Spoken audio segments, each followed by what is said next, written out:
Welcome to the Opportunity Podcast, where entrepreneurs come to learn from real buyers, sellers, and industry experts on the lesser-known growth opportunities to build their online business empires. We'll uncover tactics veteran online business entrepreneurs have used to build, buy, flip, and sell their way towards personal wealth. Sit back, grab a coffee, and get ready to uncover hidden growth secrets. The Opportunity Podcast starts now.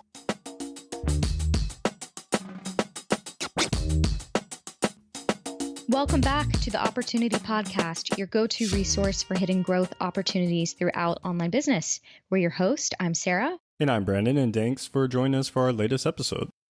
Today we'll be speaking with Jason Wong, managing partner at Wonghaus Ventures, a brand incubator focusing on creating solutions for e-commerce merchants. Jason's here to talk about what it's like to build an e-commerce business specifically to exit and how an exit strategy early on can change the course of running your business. While most people were mowing lawns or taking summer jobs on as a teen, Jason was getting his start in e-commerce as a 15-year-old. Nearly 10 years later, he's consulting with leading e-commerce brands to help them reach their potential. His interview brings great insight on scaling e-commerce businesses. He shares his reliance on the 3 T's, traction, team, and technology, to build successful businesses in competitive niches. Jason also explains the power of community building within e-commerce and what store owners can do to better reach their customer base. That's right, Sarah, but we don't want to give away too much right now. So let's dig into the interview and see what Jason has to share. And then at the end of the episode, we'll go over a common question that many online business owners face and what you can learn from them. So let's get started.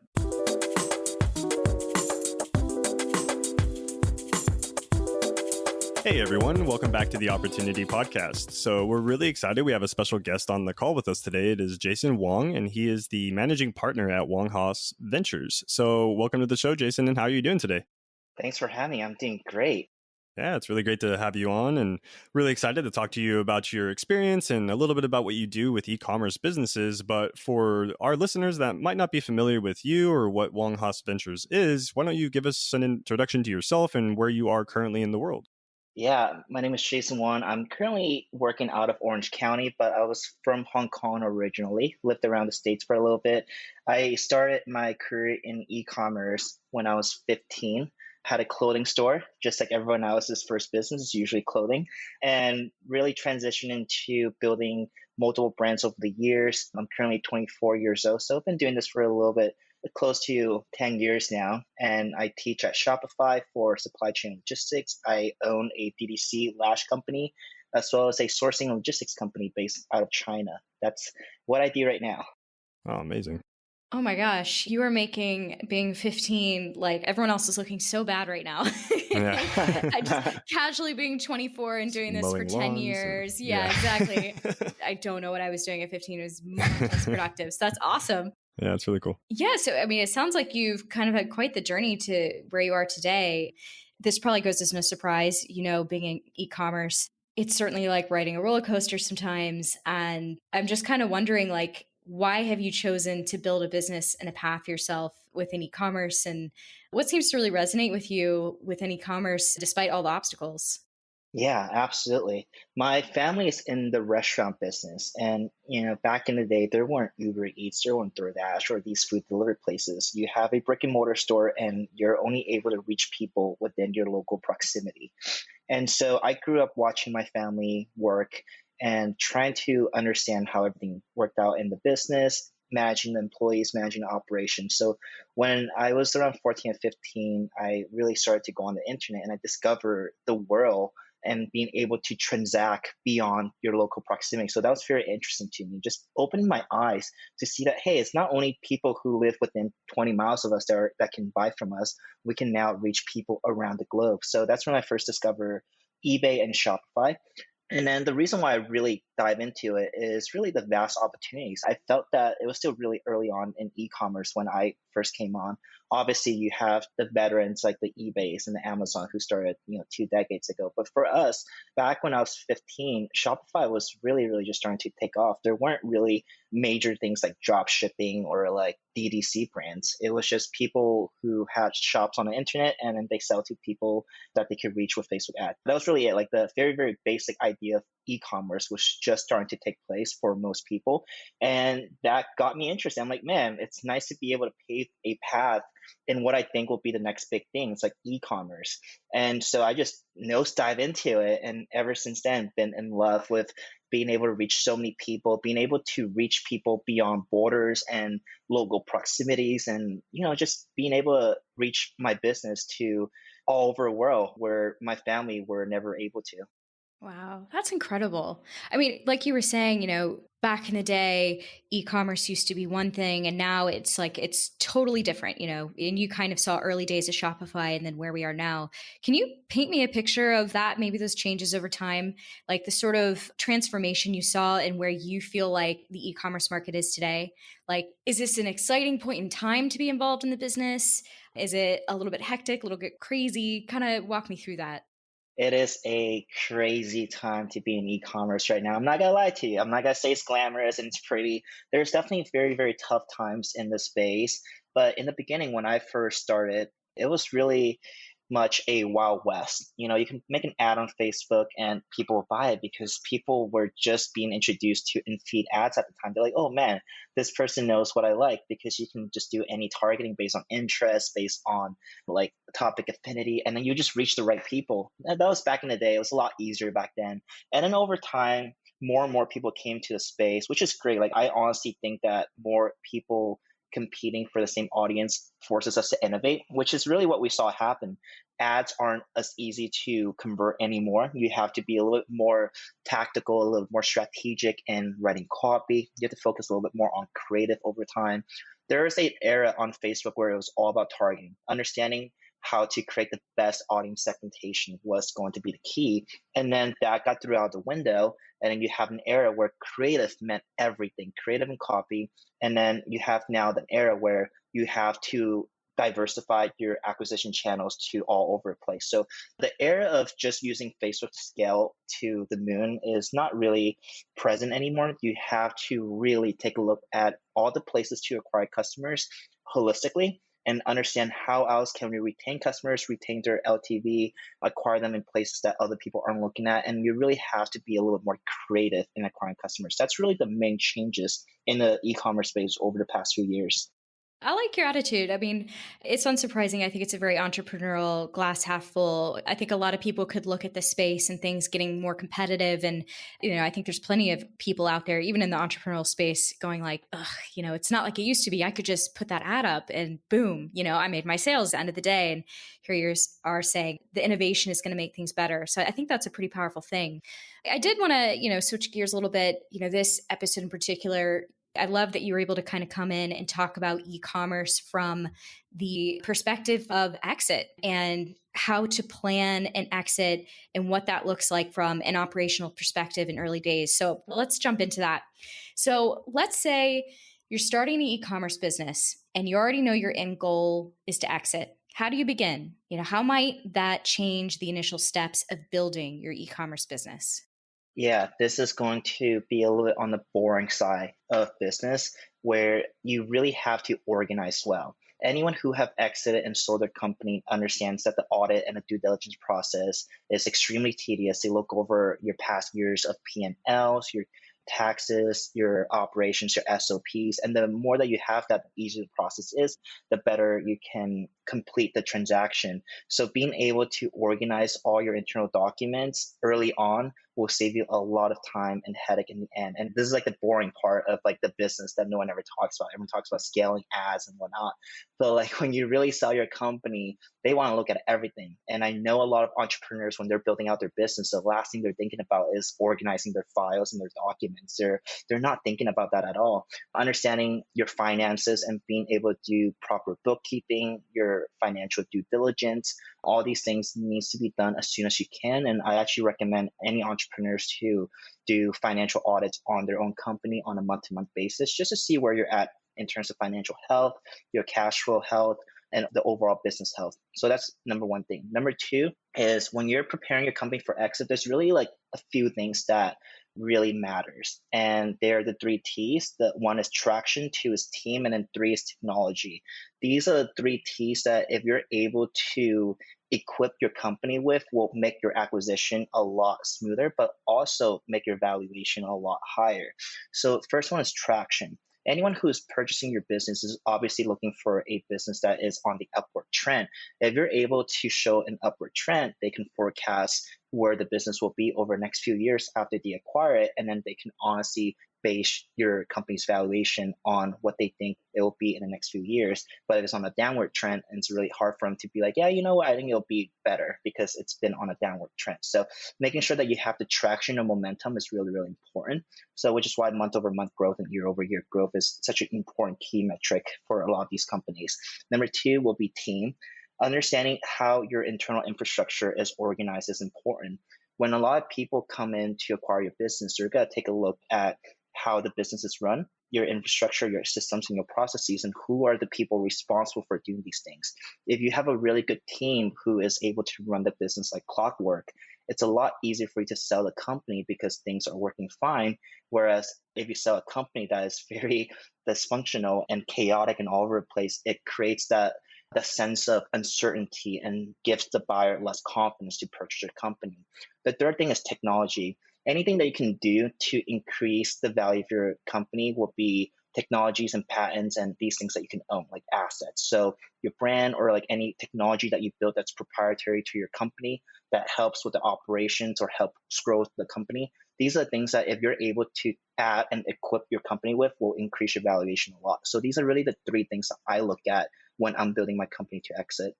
Yeah, I really like that. The three T's, traction, team, technology, they all kind of build the pillars, I guess, for the business and helping you exit for your desired amount, or maybe even might help the entire acquisition process run a lot more smooth.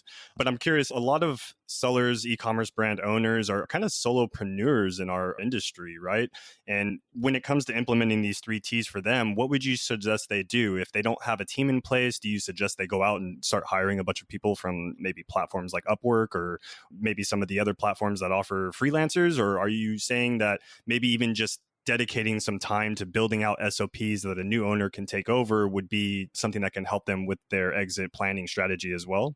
Yeah, so the T's can be replaced by better systems and processes. So for example, within our company, previously we had operations manager, and that was like a pretty large role. But then we realized that we can actually automate a good part of this role with automation tools. We're now using Zapier, Airtable, Alloy automation, which is like the Shopify's, or it's like a Zapier made for Shopify.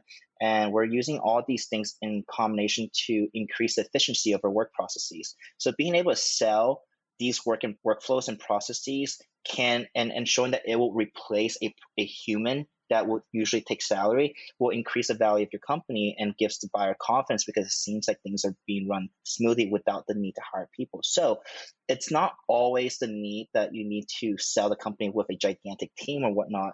If you can demonstrate that you can replace a team of how to run a company with systems and processes and even machines, then you can effectively just, dismiss the idea that you need to create and hire and recruit a team to sell the company. So that's where the T in team can be replaced. The other one about technology, so a lot of DTC brand obviously isn't going to go out and build their own technology and like proprietary tech. You can replace that with patents and things that you can own that will increase the valuation of your company. Because at the end of the day, you want to sell something that's more tangible. So the more tangible items you can add on to your acquisition, the better your selling will be. Yeah, it makes total sense. Having a full understanding of the operations of the business and making sure that you kind of set that projection for the future owner that you have these systems in place, you have processes that are going to kind of keep them away from being, I guess, the ones with their hands on the wheel necessarily, definitely shows a better opportunity. And I completely agree with you on that front.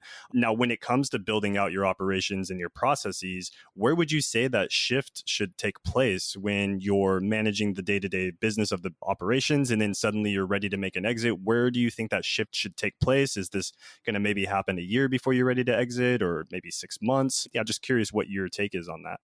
Like in terms of automating the processes? Yeah, and in preparing for the exit, where you're shifting from doing the daily operations to setting up the business to move on to the next owner. There isn't like really a specific time frame that said like it's not like 30 days before an acquisition I need to do this. There's really like these are the things that I do on a day-to-day basis to optimize the business and the workflow. So like even automating parts of our business and replacing like specific employees with automations. Like we're doing these right now and we're not selling our business for years to come. It's because if we're able to optimize our business right now, we're able to, one, increase the efficiency of our entire workflow, two, demonstrate that this workflow and whatever that we're implementing has been able to work and is validated over many, many years. So showing the history of this thing working matters a lot in the acquisition too. You don't want to like prepare something 30, 60 days beforehand and be like, yeah, we just make this just for the acquisition. You want to show that this is something that you actually did implement for your business because it is good for the business. Yeah, I mean, it's a great take. We often talk to sellers and buyers at different points in their journey. And we'd say, for sellers, it's never too early to at least start thinking about it and preparing, whether or not you put that plan into action, sometimes a year or two in advance, or like you're saying in this interview, it's like, it's okay to plan that from the start because things might actually look a bit different. I'm curious, like, because you mentioned this when we talked a little bit about you coming on, the idea that a business to run indefinitely might operate and look a little bit differently. So I'm wondering, what would an e-com business poised to run indefinitely look like? And in what ways would that business look different than one aiming to exit? Yeah, I've actually had a conversation with a buddy of mine. He's the founder of this company called Beer Brand. Beer, like it's a company that makes products to condition and shampoo your beer and help you groom better. And for him, he's building that business to pass on to the next generation. And I was like, man, that's really interesting. I started asking him like what he's doing differently. And for him, he's not looking for a hockey stick scaling. He's not looking for a 10x growth year over year because that's really what companies who are building to sell are looking to do. He's perfectly happy with a small incremental growth year after year and even like sustained growth without like drastic like annual growth because he's looking to nurture each relationship with his customers and really putting extra care and time to increase the lifetime value of each customer rather than to acquire new customers aggressively and not providing the same level of experience that he wants to provide. So in terms of like looking at building companies that you want to have forever or wherever is defined as over a company that you want to build for 5 years to sell, it's really about not looking at growth as aggressively and really understanding how can you optimize your operations to take a step back and step out of your business as an owner. So putting more focus on operations, putting more focus on the finance side, putting more focuses on hiring the right managers and talent rather than putting all your money towards growth. Because companies who are looking to exit very soon allocate like 67% of their budget towards like marketing and growth and whatnot, whereas companies who are building it for sustained growth and even slower growth are putting more money into the operation side of things. Yeah, it's an interesting perspective, to absolutely simplify what you're saying. It sounds like it's like you're almost operating the business for yourself versus operating the business to catch the eyes of the right buyers, to be that alluring of an asset to them that they have to act and have that hockey stick growth like you're talking about. But obviously, if you're running the business day to day, we'd love to have that, but that's not sustainable and could eventually hurt the business if it's not run properly. So yeah, it's an interesting perspective. There's also this other thing where businesses who are building for growth and selling immediately are focusing on different metrics. So these businesses are typically looking at new acquired users and how many we acquire on any given month. And then whereas the companies who are building for sustain, they're always looking for how can we increase our margins as much as we can and trying to be as profitable as we can because a lot of these new growth DTC companies are actually having extremely low net margins. Like I think I read somewhere that Casper or Purple mattresses are like 2% net margin. Like they're not making any money at all, barely, if any, because they're putting all those money to acquire as many customers as they can to outcompete their competitors, trying to look better to the VCs. Because at the end of the day, they're selling to these firms who are trying to buy whoever can acquire the most new users or new customers, regardless of how much money that they make. Like they are sometimes operating at a loss in order to acquire these customers. Whereas companies who are building for sustain and for a lifetime are trying to be as profitable as possible because these are the money that they're keeping in their own pocket and they're not really looking for sales. So they don't look at these vanity metrics like new user acquire or whatever. They're trying to make sure that their bottom line is as protected as possible. That's really the two drastic differences between these two types of companies.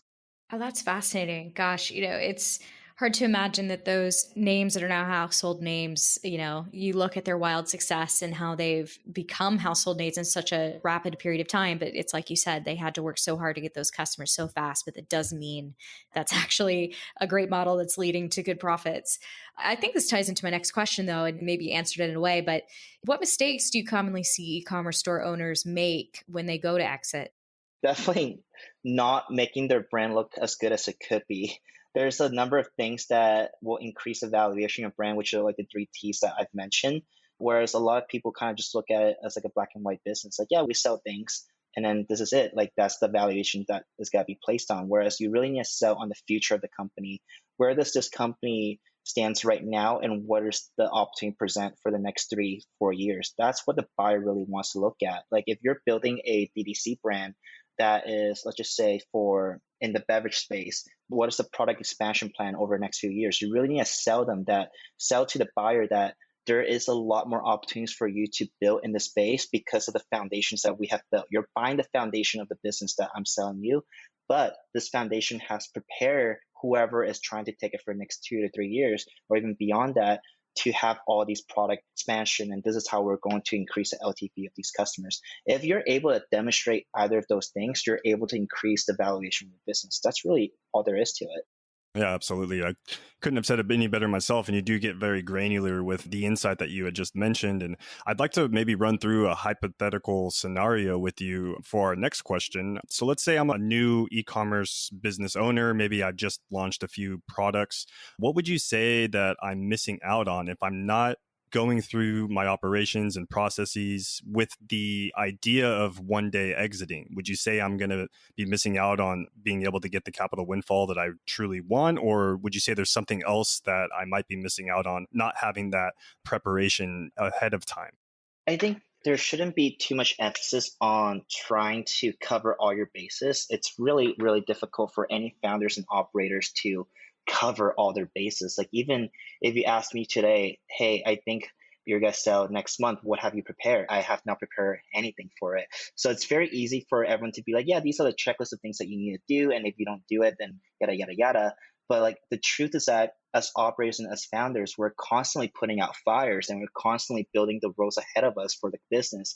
That is difficult to cover all your bases. So first things first, at a very high level, don't worry about missing out on things because it's always very much recoverable. It's a little more tedious for certain things. Like for example, if you don't do your finances and bookkeeping properly, then you're gonna have to spend a lot more time doing that. But like overall, like I wouldn't say there's too much stress and not doing something too. I think that's one of the misconceptions that people may have, that you'll miss out on things. It won't really matter that much in the grand scheme of things. That's really all I like to think about. Okay. Would you say that there's any make it or break it elements that might ultimately hinder your success in making a lucrative exit? Or would you say, again, it really just depends on, the timing, when you're wanting to make that exit or when you have that thought come to mind that you're planning to make an exit? Yeah, just curious what you might say about that. The make it or break it thing, I think top thing on my mind is the customer and the audience base. If you do not build a good community and relationship with your customers, it's very easy for people to devalue your brand because another brand can just recreate your product and recreate the same price point and be very competitive in marketing. You really don't have that edge against all your competing brands. But if you're able to build your community and your audience early on and build that relationship where people think about your brand when they think of a particular product, that's really what will help increase the value of brand to whatever buyers trying to buy your item. Like for example, I sell lashes. There's hundreds of other brands selling eyelashes, but the only reason why we're able to keep our place in line is that we built a very, very close-knit community with our customers that people simply just cannot replicate no matter how much money that they have. Or if they do, it'll be incredibly difficult for them to do so. So I guess like the only thing I would say that is missing out on, if you don't do it early enough, will probably be building that relationship with your customers. Your customers are at any given time looking at hundreds of different brands. You want to make sure that you're staying top of mind. And if you're able to stay top of mind with these customers when they think of a particular product, that's what's going to make your brand more valuable than any other competing brands in your category. Yeah, on that note, I'd love to know what you found to really work for you. Like you were saying, you're competing in a very competitive category and you were able to build a community, but I'm curious how you were able to do that and found your way to stand out despite the competition and build those relationships like you were speaking of. Yeah, there are a couple of things that we do. One of the things that we looked at is really where our customers are spending most of the time on. And we found that for our product, and especially in our category, a lot of our customers are on the younger side. So we start looking at platforms like TikTok early on, like a year and a half before today, we were on TikTok, whereas brands are still like recently trying to get on TikTok. So we're one of the early brands on TikTok and built a community there of people who are big supporters, people who love our branding and are looking to buy basically anything that we put out, even though they're not lashes. So, like for example, we put out a water bottle, and our community on TikTok bought everything on that we had, like a complete sold out, like just a water bottle with our branding on it. So that really kind of comes to speak to you about the power of branding and community. That if you're able to build that early on, you're able to increase the LTV of a lot of your customers. Now, the next thing that we have done is building a private community for our loyal, like super loyal and private customers. So we built that community on Discord, but I know a lot of brands have built these communities on Facebook and really want to give customers a better way to reach you and a better way to stay connected with you and also like network with each other. I have a friend who built a community on Facebook group of about like 29,000 people. She sells hair and wigs, and the entire group is just loving and super passionate about the products that they do, that they actually make friends, they do group buying together. And that's actually like one of the largest channels that's driving their revenue is their community. So really being able to demonstrate that you have that power and having that engaged community will be ultimately one of the largest value add to your company's valuation.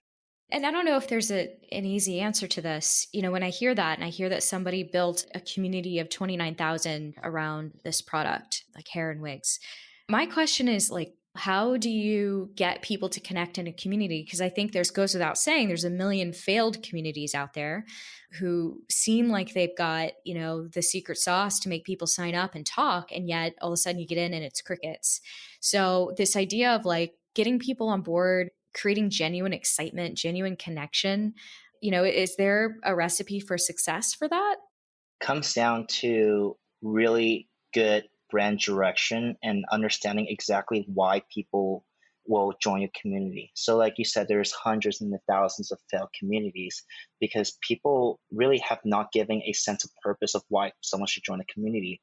It's very easy for someone to just join a group, but it's very difficult for them to engage and really stay. So you want to give them a purpose. Now, what is the purpose of the hair community?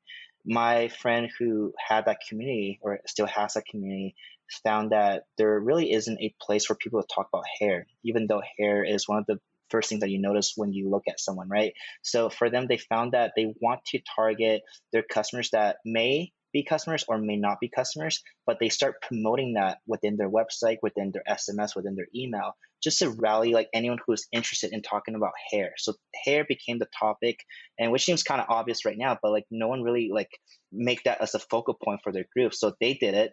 And so they start promoting it on SMS, they promoting on email, they promote on their website. And regardless of if you're a customer or not of their company, you're welcome to join this group. So you now are in this community. You have never bought from this group before or from this brand before, and you're able to meet other like-minded customers who is passionate and interested about the same topic that you're at. They're showing you about all the things that you bought from this brand, or they're showing you all the things that they bought from this brand. They're showing you the different ways to style the hair. They're showing you the different ways to take care of it.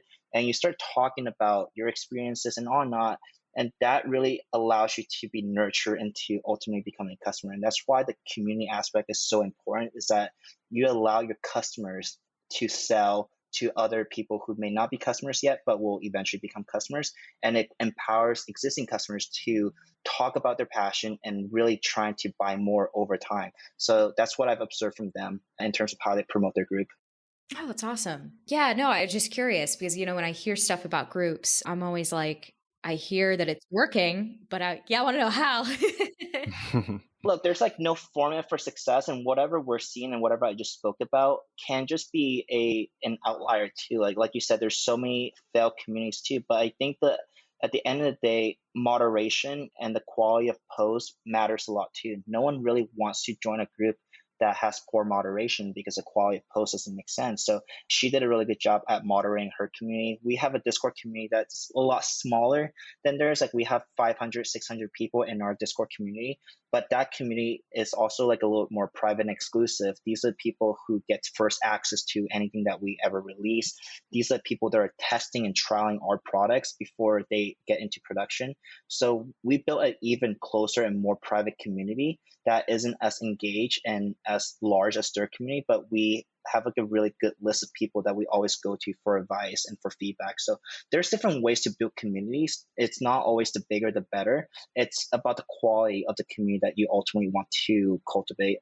Yeah, no, that's super interesting because we've spoken to a couple people recently in the e-com space or DTC, and it sounds like that is a sentiment that they're echoing, and they've done it in different ways, whether it's developing their own private subscription or private groups like you're mentioning, developing relationships through SMS, something that I think is cropping up a lot right now and we're hearing about a ton.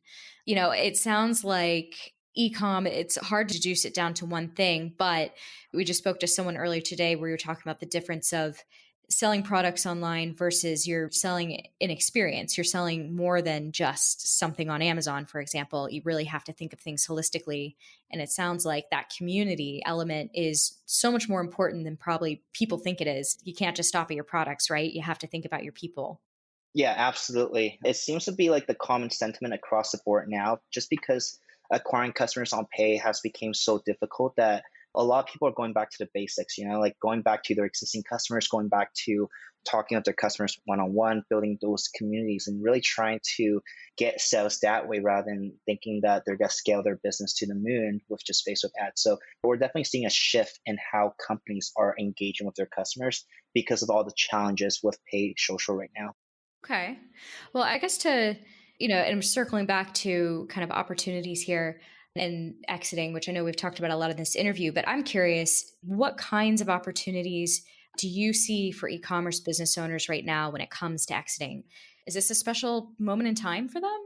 I wouldn't have like as much data as you guys do because you guys are the marketplace that facilitate a lot of these transactions. So I don't really know if the market's hot or not, but I'm definitely seeing a lot of like major acquisitions over the past few months just because the space is getting more competitive. So brands are trying to merge and consolidate rather than trying to compete against each other. So we're definitely seeing a lot more acquisitions that way, but I don't really have that much visuals into like small acquisitions. Like I'm only looking at like the really big ones, but I figured you guys might have like more insights on that end on how the market is. Yeah, well, it's always nice to get people's perspective. You'd be surprised if people come on and, they're like, well, I'm seeing X, Y, and Z. Obviously, we've got a lot of data from our marketplace, and we've seen a tremendous year for Amazon FBA, and that's having a ripple effect to other monetizations now. And it's been a really interesting sort of chain of monetizations. Everything's a little bit more interconnected than ever. And as a whole, the market is on the rise. But to be in your wheelhouse and to be thinking of exiting and understanding how business exit, it was just, good to get your perspective as well. Now, I know that none of us have a crystal ball for the future, but, again, let's do best guess. What would you say your best guess is when it comes to the future of e-commerce? And what do you think it's going to take to really stay ahead in the industry? Yeah, like I've seen in the past, there's going to be a lot more competition. Shopify and all these different platforms like Amazon FBA and the other e-commerce platforms have really been able to democratize e-commerce for a lot of people. Nowadays, my family, like my uncles and aunties are dabbling into e-commerce, which is very fascinating. It's difficult to do that many, many years ago. So having these new technology is going to bring a lot of new players in the game, but it also means that there's going to be a lot more competition in eyeballs. So trying to reach the same person nowadays might be a lot more expensive compared to years before, just because there's a lot more people buying up the ad inventory. So that's the first thing that you're going to see over time, and that's never going to change as long as e-commerce is still around. It's got to get more competitive. But what I love about competition is that it really forces us to innovate about ways to acquire customers. We are definitely seeing a little downturn in e-commerce across the board, at least from talking to other founders over the past few months, just because of the iOS 14 changes. but consumer spending and behavior has not dropped. Like people are still spending money. You just need to spend a lot more time strategizing about ways to reach those customers, because it's not like people are not buying online as much anymore now that the quarantine restrictions are getting lifted and whatnot. People are still spending money. It's just getting hard to find them. So being more creative about how to retain your current customers, how to nurture and get your customers to spend more money with you, how to acquire customers in ways that people aren't really thinking about. These are the things that you're going to see a lot more over the next few months. Like people will decrease dependency on pay and just being a lot more creative, which I'm really, really excited about. In terms of like the future of e-commerce, I think there's going to be a huge shift in pricing too, especially with supply chain logistics. From what I'm seeing, because that's my other company, is that things are getting more expensive. Freight is increasing in price. It's tripled since last year.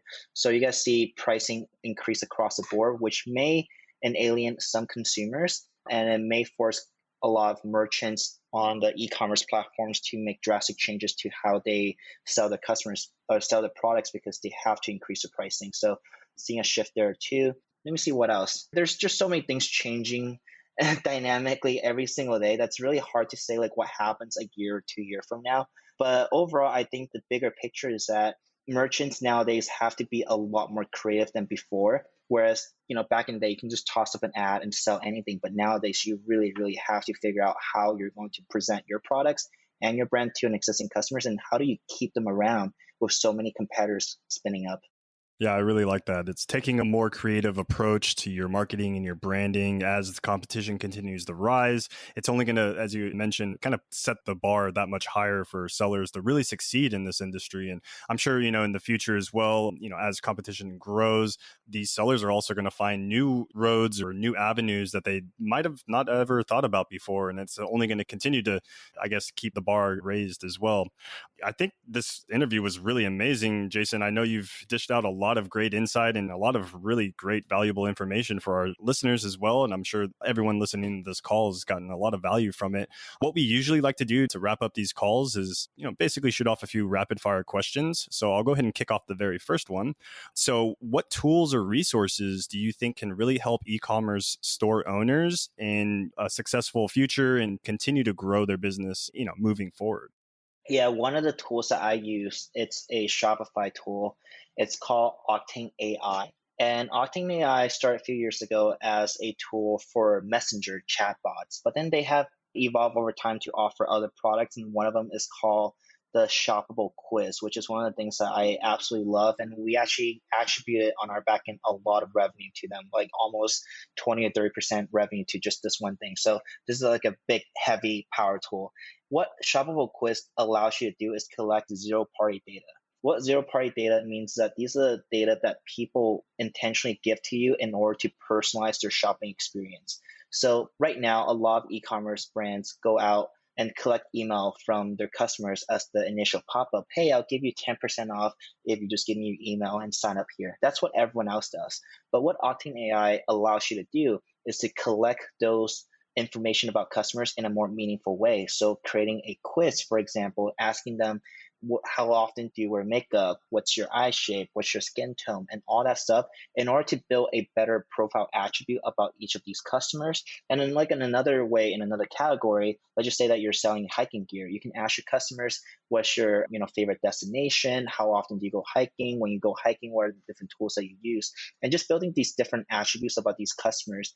And Octane AI actually syncs these data into Klaviyo and Facebook as events, which allows you to do more personalized retention marketing to these customers so that you really know what's their name, maybe even their birthday, what their interests, like and don't like, and being able to offer a more personalized shopping experience to them with the data that they have given you, also known as zero-party data. So that's one of the biggest tools that I think merchants need to take advantage of in order to differentiate themselves against all these other brands that are just sending blanket emails, blanket coupon codes to everyone and anyone who's giving them an email.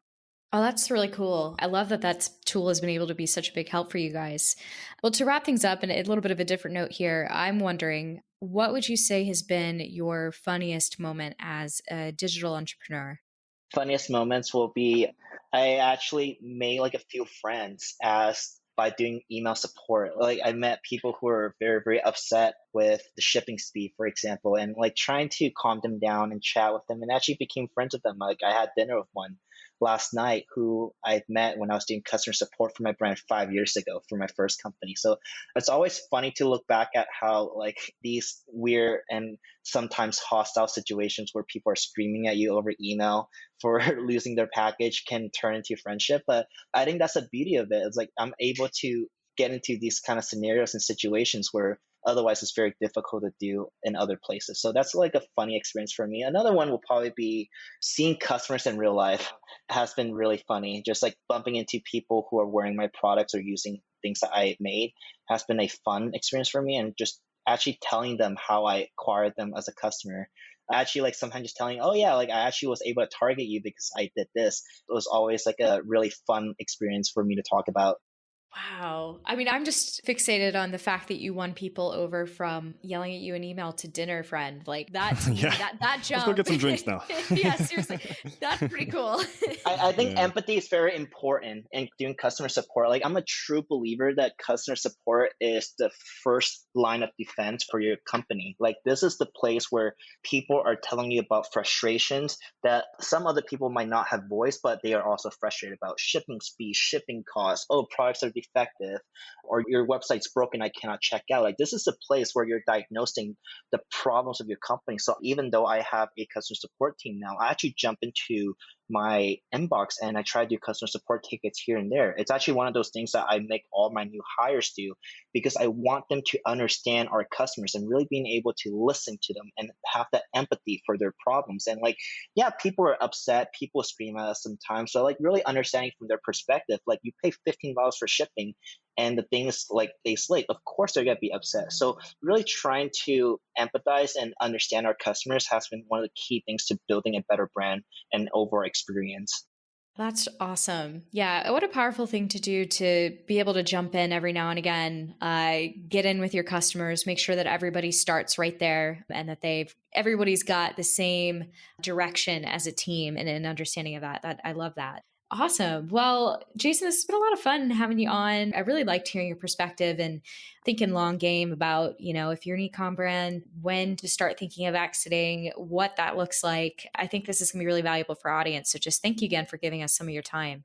Yeah, of course. Thanks for having me. The questions are actually really good that I had to take some time to think about, but no, it's been fun. Awesome. Yeah, same here.